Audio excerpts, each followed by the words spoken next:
오늘 또 귀한 날 저희들을 주의 품으로 부르심을 감사드립니다. 험한 세상 살다가 주 앞에 왔습니다. 주님의 음성을 기다립니다. 귀한 자리 부족한 종을 세워주셨사오니 성령께서 임하셔서 말씀 하나님의 음성을 듣는 소중한 시간이 되게 하여 주옵소서. 예수님의 이름으로 기도하옵나이다. 아멘. 19세기의 최고의 시인이라고 말하는 헨리 롱펠로우라고 하는 분이 계십니다. 주옥 같은 시를 썼는데요.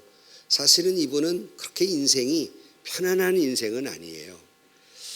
예컨대 그의 부인이 오랜 세월 동안 병으로 인해서 고생하다가 그의 부인이 먼저 죽습니다. 두 번째 부인을 맞이했는데 두 번째 부인마저도 부엌에서 화상을 입어서 오랫동안 또 병치레 하다가 죽습니다. 또 개인적으로도 여러 가지 많은 어려움이 있어서 사실은 인간적으로 보면 굉장히 고통스러운 그런 세월을 산 사람입니다. 그러나 그가 75세에 임종을 하기 전에 한 기자가 물었습니다. 선생님은 그처럼 인생이 너무너무 험하고 힘들고 괴롭고 고통스러웠는데 어쩌면 그렇게 아름다운 시를 이렇게 시상을 떠오르고 아름다운 시를 쓰셨습니까? 이렇게 물었습니다. 그때 그가 이렇게 대답합니다. 저 나무가 제 스승이었습니다. 사과나무를 가르치면서 저 나무가 제 스승이었습니다. 보시다시피 저 나무는 매우 늙었습니다. 그러나 지금도 꽃이 피고 맛있는 열매가 열립니다. 그 이유는 해마다 저 앙상한 가지 그 새 가지가 나와서 새순을 틔움으로 새싹이 나오기 때문입니다 라고 이야기하면서 오늘 우리 모두에게 그가 희망찬 얘기를 해주고 있습니다. 슬픈 사람이여 마음을 가라앉히고 한탄을 그만두라. 구름 뒤에는 언제나 태양이 빛나고 있다. 슬픔과 고통과 어려움과 눈물과 한숨으로 살아가는 인생들에게 여러분들이여 그만두라. 여전히 우리의 그 슬픔 저 너머에 그 먹구름 같은 그 고통 저 너머에 태양은 언제나 빛나고 있다 라는 희망의 메시지를 우리에게 주고 있습니다. 여러분 2014년 우리가 시작은 했지만 우리 앞에 여러 가지 어려움도 있고 매해마다 고통과 눈물과 한숨과 마음 아픔과 상처와 이런 일이 있습니다. 그러나 언제나 구름 저 너머에 태양이 있듯이 언제나 우리의 그 고통의 먹구름 위에는 항상 주님이 계심을 믿고 그를 의지하고 여러분 2014년을 잘 살아내는 한 해가 되시기를 주의 이름으로 축원합니다. 어떤 분 글을 보니까 사람이 살아가는 데 있어서 세 가지가 필요하다. 새해를 사는 데 있어서 세 가지가 필요하다 그래요. 그 첫째가 무엇이냐면 기대를 가져라 하는 거예요. 어떤 목표나 기대, 소망을 가져라는 것이죠. 한 해를 시작했는데 소망이 없는 것은 정말 한 해를 바로 살아내기가 어렵습니다. 그 소망이 이루어졌느냐 안 이루어졌느냐는 그 다음 문제예요. 한 인생을 살면서 하나의 목표로 삼고 기대로 삼고 소망을 삼는 겁니다. 그래야 한 해를 잘 살아낼 수 있습니다. 두 번째는 탁월성을 가지고 특별히 노력하라 그랬어요. 이 무슨 말이냐면 하나님이 누구에게나 달란트를 주었습니다. 그런데 그거를 가지고 열심히 노력하라는 거죠. 머리만 믿고 노력하지 않는 사람은 아무것도 이룰 수 없습니다. 그런데 어떤 사람은 좀 더 잘하는 달란트가 있고 어떤 건 좀 더 못하는 달란트가 있어요. 그것이 무엇이든 남보다 잘하든 못하든 그래도 노력하며 사는 거예요. Do your best. 최선의 노력을 하고 살라. 두 번째 새해를 살면서 최선을 다하라 하는 것이고요. 세 번째는 변화하라 하는 것이에요. 새해가 됐는데도 변함이 없으면 그건 문제가 있는 거예요. 살아있는 것은 계속 개혁하는 겁니다. 신앙도 작년보다는 올해가 좀 나아야죠. 살림살이도 작년보다는 올해가 좀 나아야죠. 내 신앙 인격도 작년보다는 좀 올해가 나아야죠. 그보다 못하거나 여전하면 그것은 살아있는 게 아니거든요. 그래서 계속해서 새로워져라. 뭐 이런 권면을 하는 분도 볼 수 있습니다. 그래서 새해에 여러분 소망을 가지고 기대를 가지고 그리고 최선을 다하면서 저와 여러분 새롭게 늘 거듭나고 변화하고 성숙하고 성장하는 2014년이 되기를 주의 이름으로 축복합니다. 그래서 윌리엄 캐리라고 하는 사람이 유명한 말을 했어요. 하나님으로부터 큰 것을 기대하라 그랬어요. 하나님으로부터 큰 것을 기대하라.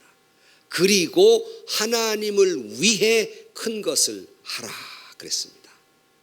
여러분에게 축복의 말씀으로 드리고 싶은 것은 하나님으로부터 큰 것을 기대하시고 그 기대한 대로 응답받으시기를 주의 이름으로 축원합니다. 그런데 그만큼 하나님을 위해 큰 것을 행하시기를 주의 이름으로 축원합니다. 아까 아멘보다 뒤에 아멘이 작아요. 큰 것은 기대하면서 하나님을 위해 큰 일은 안 하려고 그래요. 두 가지를 열심히 해야 됩니다. 하나님을 향해서 큰 것을 기대하셔서 그 축복을 받고 또 하나님을 위해 큰 일을 해내는 한 해, 이것이 참 승리하는 한 해가 되지 않겠습니까? 예수 믿는 사람들은 어떤 암담한 상황 속에서라도 어떤 절망적인 상황 속에서라도 항상 하나님 앞에 기대하고 하나님을 위해서 살아가는 삶입니다. 2차 세계대전 때 유대인들이 갇혔던 포로 수용소에 이런 글이 쓰여져 있었습니다. 태양이 구름에 가려 햇빛을 볼 수 없을 때에도 나는 태양이 있음을 믿는다. 비록 하나님이 침묵하고 계실 때라도 나는 하나님의 사랑이 끊임없이 작용하고 있음을 믿는다. 나는 괴로운데, 나는 힘든데, 내가 그렇게 기도했는데 마치 하나님은 아니 계신 것처럼, 마치 하나님은 나를 잊어버린 것처럼 침묵하는 것 같은 기분이 들 때가 있을 거예요.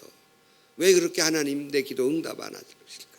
그러나 포로 수용소의 그 절망적인 상황 속에서라도 그는 여전히 하나님이 침묵하는 것 같은 느낌이 들 때라도 여전히 하나님의 나를 향한 사랑이 작용되고 있음을 믿는다. 역시 그것도 사랑이라는 것이죠. 여러분, 금년 안에 어떤 상황 속에서라도 여전히 구름 위에 태양은 있듯이 여전히 하나님의 사랑은 나를 향해 있다는 사실을 의심 없이 믿으시고 희망과 용기를 가지시기를 주의 이름으로 축원합니다.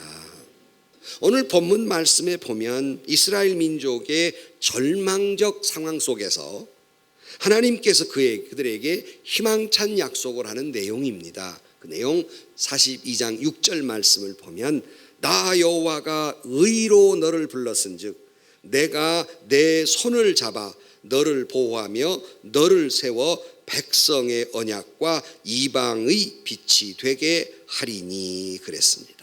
내가 너를 불렀은즉 그랬습니다. 오늘 설교 제목이 내가 너를 지명하여 불렀나니, 지명이란 말을 꼭 집어한 것은 그 다음 장입니다. 43장에 나오는 말인데 여기는 불렀다라는 말씀이 있어서 이걸 그대로 제목 삼고 내가 너를 불렀은즉 내가 내 손을 잡아 보호하고 그리고 백성의 언약과 이방의 빛이 되게 하리라.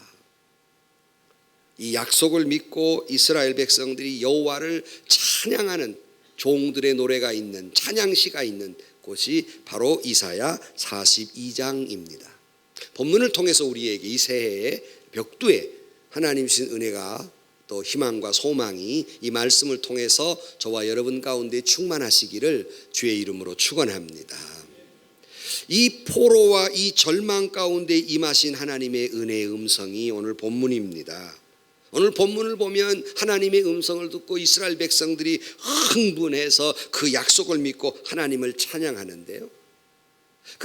지금 이스라엘의 형편이 어떻냐 하면 지금 상황이 이들이 하나님을 배반하고 우상을 섬기다가 하나님께 매를 맞고 바벨론으로부터 이제 침략을 당해서 이스라엘의 성벽은 무너지고 성전을 다 파괴하고 그리고 그들이 다 몽땅 포로로 끌려가고 쓸만한 사람들은 다 포로로 끌고 갔습니다. 그리고 좀 시원치 않은 사람만 남겨놨어요. 그리고는 다 끌고 가서 포로 생활을 하는 정말 절망적인, 어떤 희망도 이야기할 수 없고 어떤 장밋빛 인생도 설계할 수 없는 이 처절한 상황이 있었습니다. 더욱 가슴 아픈 것은 그들이 생각했을 때 바벨론이라고 하는 이 어마어마한 당시의 세계 중심된 국가의 포로가 됐으니 이제 자기들도 종살이 하지만 자기 대로 끝나는 게 아니라 자식 대에도 종살이 하게 생겼고 그 자식의 자식, 그 자손들에도 계속해서 종살이 하게 되는 이 절망적인 상황입니다. 어떤 희망의 빛도 보이지 않는, 어떤 인생의 설계도 할 수 없는 이런 절망적 상황 속에서 생각지도 못하던 때에 생각지도 못하던 곳에서 하나님께서 놀랍게 약속의 말씀을 주시고 이들은 그 약속을 믿고 주님을 찬양하고 있는 내용이 본문의 말씀입니다. 때로는 여러분, 마치 우리가 이렇게 절망적으로 있을 때 모두에 말씀드렸습니다마는 아무런 희망이 보이지 않고 하나님께 부르짖을 때 마치 하나님은 관심이 없는 것 같고 내 기도는 안 들으시는 것 같고 나를 잊어버리신 것 같고 아니 계신 것 같이 그냥 침묵하고 계시는 때가 있어요. 유명한 일본 크리스찬 작가 중에서 엔도 슈샤쿠라고 하는 사람이 있습니다. 알만한 분들은 아는데요. 이분은 이 크리스찬 작가인데요. 이 역사적 사실을 배경으로 쓴 소설 가운데 하나가 침묵이라고 하는 소설입니다. 근데 이 소설의 내용은 일본의 근세에 그 가톨릭 신자들을 대단히 핍박을 했어요. 박해를 굉장히 많이 했습니다. 그래서 하나님을 부인하도록 아주 강요를 했어요.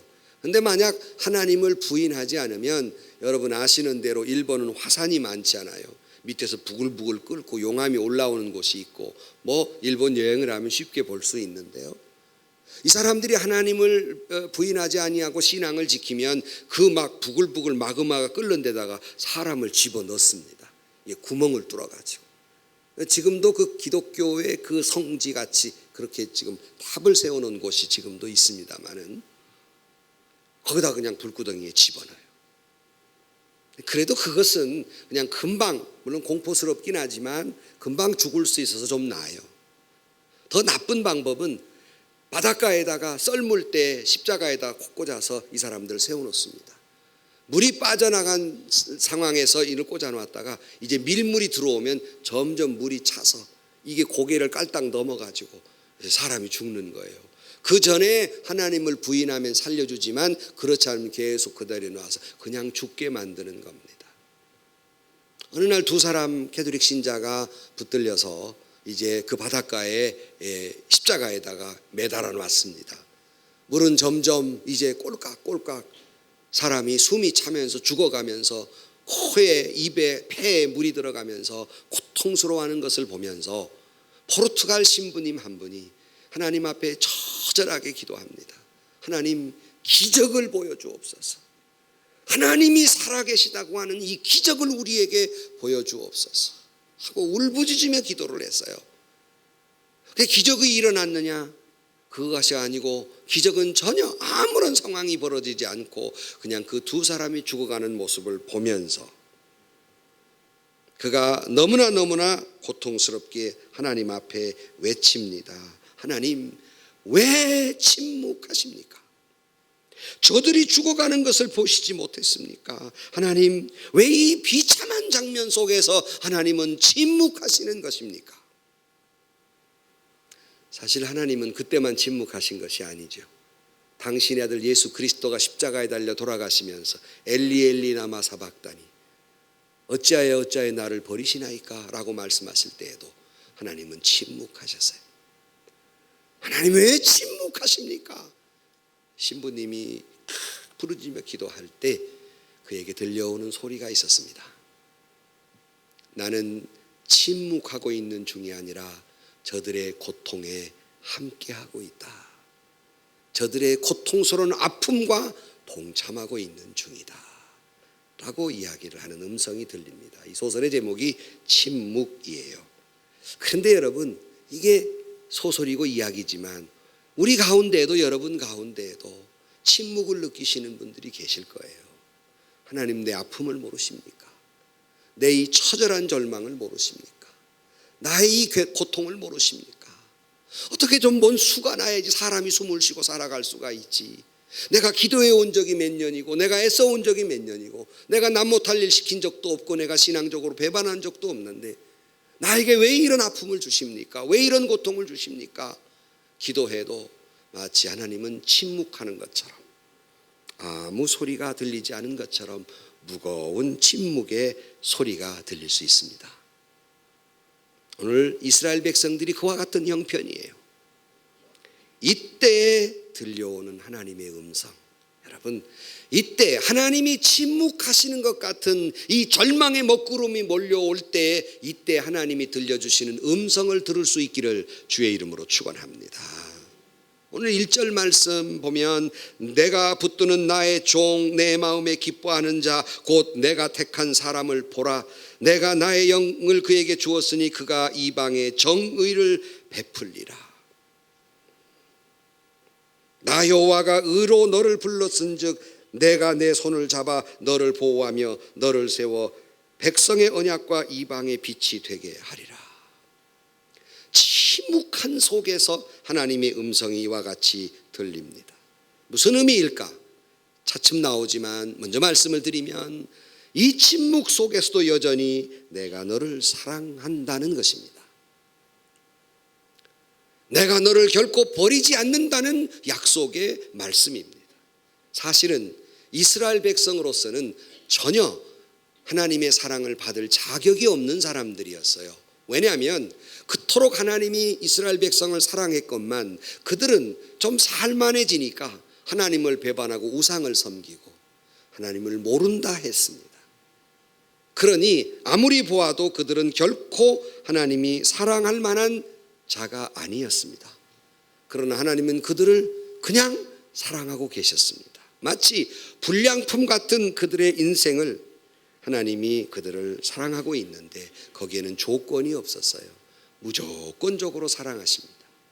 그것은 이스라엘 백성뿐만 아닙니다. 여러분, 그런 생각 안 해보셨습니까? 가끔 저는 하나님 앞에 엎드렸을 때, 하나님 왜 나를 사랑하십니까?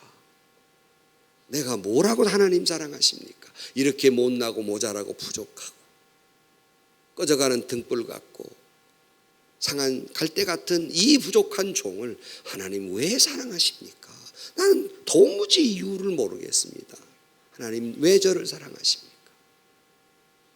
그래도 여러분, 하나님은 여전히 여러분이 어떤 조건에 있든지 하나님은 여전히 저와 여러분을 사랑하신다는 메시지, 그 음성을 오늘 아침 모두 들으시기를 주의 이름으로 축원합니다.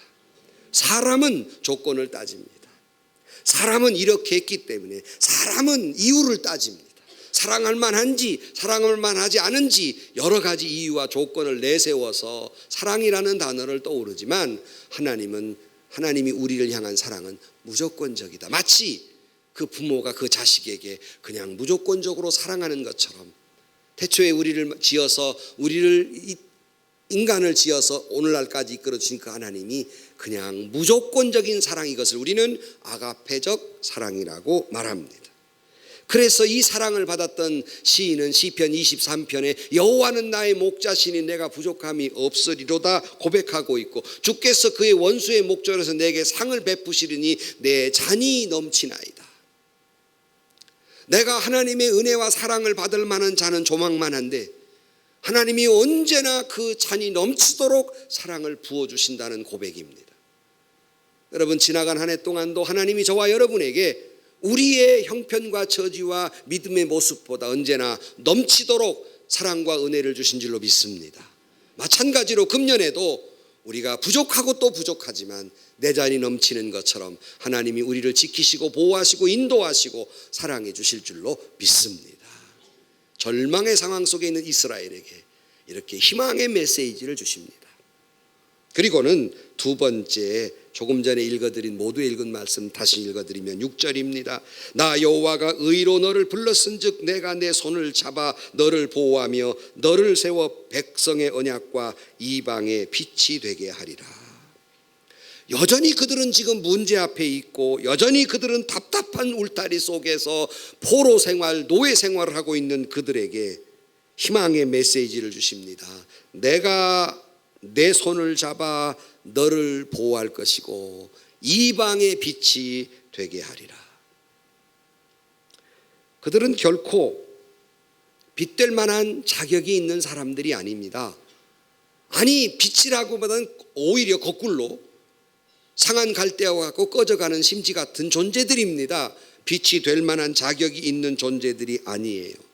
하지만 그들을 이 어두운 밤 같은 세상 속에서 빛처럼 세워주시겠다고 약속하고 있습니다. 어느 가수가 노래를 지어서 부른 정호성 씨의 시 가운데 이런 내용이 있어요. 옷깃을 여미고 어둠 속에서 사람의 집들이 어두워지면 내 그대 위에 노래하는 별이 되리라. 별 감동도 없어요. 어떻게 된 것이. 나 그대 위에 별이 되리라. 비록 여러분 우리가 부족하고 또 부족하지만 하나님께서 이 땅에 저와 여러분을 별이 되게 하실 줄로 믿습니다. 그것도 빛나는 별이 되게 하리라 말씀하고 있으니 그 약속대로 될 줄로 믿습니다. 조금 전에 말씀드린 대로 그러나 이스라엘을 보시고 저와 여러분을 한번 살펴보십시다. 이스라엘의 상태가 빛될 만한 상태인가? 지금 남의 나라에 포로로 끌려와서 신앙 다 버리고 포로로 끌려와 가지고 노예 생활을 합니다. 빛은커녕 썩어 빠진 모습이에요. 상한 갈대 같아요. 꺾어져 지금 썩어가고 있습니다. 꺼져가는 심지 같아요. 이제 그들은 성전도 무너져 버리고 성벽도 무너져 버리고 재건할 만한 힘마저 잊어버린 그런 꺼져가는 등불 같은 그들에게 무슨 빛처럼 별처럼 빛나게 되리라, 이 말씀이 가당한 말이 아닙니다. 하지만 하나님은 그래도 너희를 버리지 아니하시고 그의 밤하늘의 별처럼 빛나게 하리라고 약속하고 있습니다. 저는 이 말씀을 묵상하면서 오늘 우리의 모습이, 저의 모습이, 여러분의 모습이, 한국 기독교의 모습이 상한 갈대같이 썩어가고 있고 꺼져가는 등불처럼 하나님의 촛대가 옮겨져 가고 있는 이 시점에서 우리는 이렇게 부족하고 이렇게 못나고 하나님 앞에 여전히 부끄러운 모습이지만 하나님이 이 민족을 사랑하시고 하나님이 우리의 영혼을 사랑하시고 저와 여러분을 사랑하셔서 꺼져가는 심지를 마저 끄지 아니하시고 상한 갈대를 마저 꺾지 아니하시고 저희들을 붙들어서 그의 별처럼 빛나게 해주실 줄로 믿습니다. 믿습니다. 믿습니다. 버려두지 아니할 겁니다. 이 민족 버리지 아니하실 겁니다. 오늘 믿음으로 사는 저와 여러분을 버리지 아니하실 것입니다. 지금은 꺾여진 모습이지만 지금은 꺼져가는 심지 같지만 하나님은 반드시 다시 살려놓고야 말 것입니다. 2절로 4절 말씀에 그는 외치지 아니하며 목소리를 높이지 아니하며 그 소리를 거리에 들리게 하지 아니하며 상한 갈대를 꺾지 아니하며 꺼져가는 등불을 끄지 아니하시고 진실로 정의를 시행할 것이며 그는 쇠하지 아니하며 낙담하지 아니하고 세상에 정의를 세우게 이르니 섬들이 그 교훈을 앙망하리라 그랬습니다. 2014년 뭘로 살까? 어떻게 살까? 비록 우리는 이와 같이 부족하지만 모자라지만 꺼져가는 심지 같지만 주님 이 약속 믿고 금년 한 해 예언교우 여러분, 이 자리에 모인 여러분, 별처럼 빛나는 세월이 하수상에서 어두워지고 캄캄해질수록 별빛은 더 빛나듯이 여러분 주님 붙들고 별처럼 빛나는 삶을 살아가는 저와 여러분들이 되시기를 주의 이름으로 축원합니다. 끝으로 그 말씀을 하신 다음에 우리에게 한 가지 명령을 내리고 있는 것이 있습니다. 9절 이하에 보면 보라 전에 예언한 일이 이미 이루어졌느니라. 이제 내가 새 일을 알리노라. 그 일이 시작되기 전에라도 너희에게 이르노라. 항해하는 자들과 바다 가운데에 만물과 섬들과 거기에 사는 사람들아 여호와께 새 노래로 노래하며 땅끝에서부터 찬송하라. 광야와 거기 있는 성읍들과 게달 사람이 사는 마을들은 소리를 높이라. 셀라의 주민들은 노래하며 산꼭대기에서 즐거이 부르라. 여호와께 영광을 돌리며 섬들 중에서 그의 찬송을 전할지어다. 지금 계속해서 거듭되고 있는 말이 노래하라, 노래하라, 찬송하라, 찬송하라, 여호와를 찬송하라, 여호와께 영광 돌리라. 여러분, 조금 전에 말씀드린 대로 도대체 형편이, 이 이스라엘 사람들의 형편이 찬송할 만한 형편이 아니에요. 나오는 게 눈물이고 한숨이고 절망이고 괴로움이고 고통이고, 이 형편이 지금 찬송할 만한 형편이 아닌데 하나님이 찬송하라, 찬송하라, 찬송하라. 형편 찬송할 만한 형편을 주셔야 노래도 나오는 거 아닙니까? 그런데 여기 두 가지 지명이 나와요. 게달과 셀라라는 지명이 나옵니다.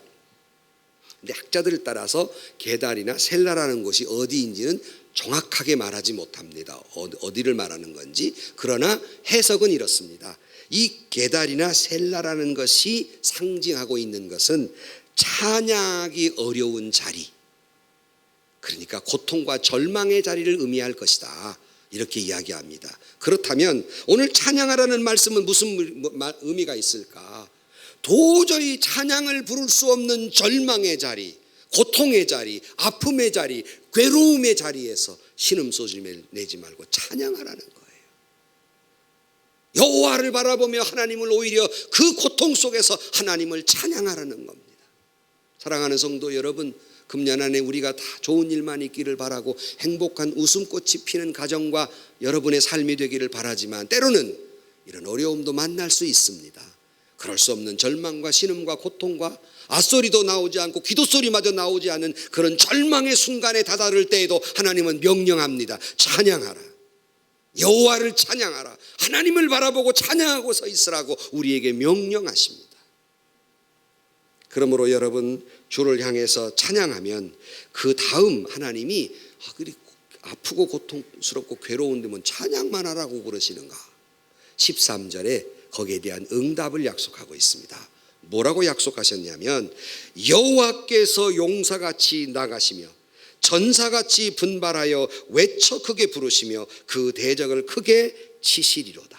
그러니까 찬양할 수 없는 절망의 자리에서 눈물과 한숨이 아니라 그 자리에 가만히 서서 하나님을 바라보고 찬양하고 있으면 내가 나가리라.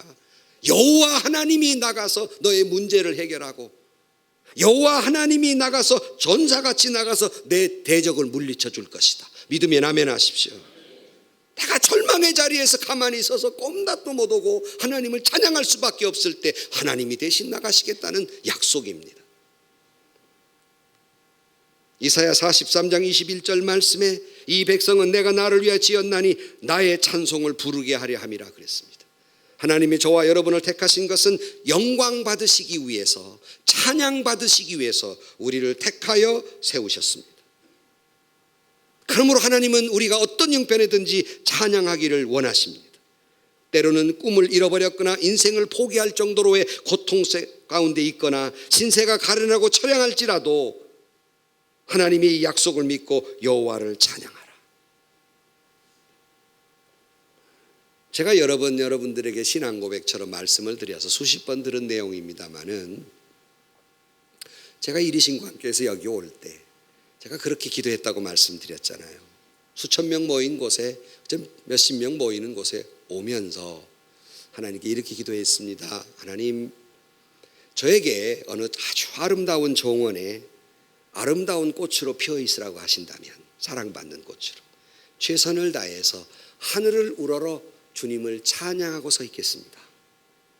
하지만 하나님께서 저더러 어느 후미진 그늘진 곳에 아무도 보아주지 않는 이름 모를 들꽃으로 피어 있으라 한다 할지라도 저는 하늘을 우러러 주님을 찬양하고 서 있겠습니다. 그것이 제가 우리 예은교회 옛날 송천중앙교회 부임하면서 하나님께 무릎 꿇고 기도한 내용입니다. 그리고 저는 송천중앙교회 시절부터 지금까지 그 마음을 잃지 않고 하나님으로 어떤 상황이든지 간에 주님을 찬양했고, 하나님 그 결과로 오늘 저와 여러분을 그 열매로 오늘 이 자리에 우리를 있게 하신 줄로 믿습니다. 어떤 절망의 순간에도 아무도 봐주지 않고 아무도 사랑해주지 않고 아무도 알아주지 않는다 할지라도 내가 하늘을 우러러 주님을 찬양하고 있으면 주님이 그여이 우리를 별처럼 빛나게 해주실 줄로 믿습니다. 우리 대신해서 대적을 물리쳐 주실 것이고 우리로 하여금 별처럼 빛나게 해주실 것이니 오직 우리가 할 일은 단 하나, 주님을 향해 서 있으며 주님을 찬양하는 것입니다. 그래서 우리는 이 새해 하나님 저를 통하여 영광 받아 주옵소서. 어떻게 하면 우리가 하나님께 영광을 돌릴 것인가? 비록 나는 초라해도, 나는 볼품 없어도, 꺼져가는 등불 같고 꺾여진 갈대 같아도 하나님 나를 통해 영광 받아 주옵소서. 여러분, 유명한 핸델이라고 하는 사람을 잘 아실 거예요. 이 사람이 하나님은 믿었지만 술에 빠져 살았어요. 어느 날 술이 떡이 돼가지고 들어왔는데 친구가 편지를 놓고 왔어요. 시 한 편이 있는데 이게 작곡해 놓으라는 거예요. 이 사람이 핸델이 이렇게 그 시를 보니까 마음이 동하기 시작했어요. 감동이 오기 시작했습니다.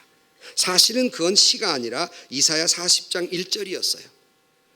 위로하라, 위로하라, 내 백성을 위로하라. 오 주 하나님이 말씀하신다. 주의 영광은 드러나고야 말리라. 그 육체가 그 영광을 보리라. 이것을 인용한 시였어요. 그 말씀으로 핸델은 너무나 마음에 감동을 받고 자기의 이 볼썽사나운 신앙생활을 다시 한번 돌이키고 어떻게 하면 자기를 통해서 영광을 돌릴까? 하나님은 나 같은 사람을 통해서도 영광을 받으시기를 원하시는구나. 그는 그 자리에 엎드렸습니다. 그날이 8월 24일이었어요. 그리고는 그가 금식하며 골방에 들어가 21일 동안 작곡한 것이 위대한 메시아입니다. 들어봤어야 또 메시아가 뭔 곡인지 다 들어보셨을 거예요. 할렐루야 하는 찬양, 위대한 곡이 나옵니다. 여러분, 오늘 또 핸델을 통해서 하나님께서 영광을 받으셨을 뿐만 아니라 혹 저와 여러분이 볼품없고 부족하지만 저와 여러분을 통해서도 하나님은 영광 받으시기를 원하십니다.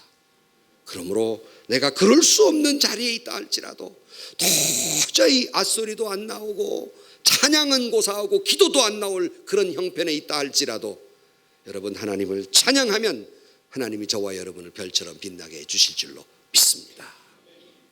결론으로 말씀을 드립니다.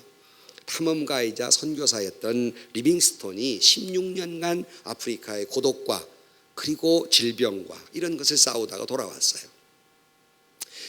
한 기자가 물었습니다. 어떻게 당신은 그렇게 고독하고 고생스러운 아프리카에서 16년간이나 그걸 견뎠습니까? 물었어요. 그때 그분이 즉각적으로 서슴지 않고 대답합니다. 나는 하나님의 두 가지 약속을 붙들고 견뎌냈습니다.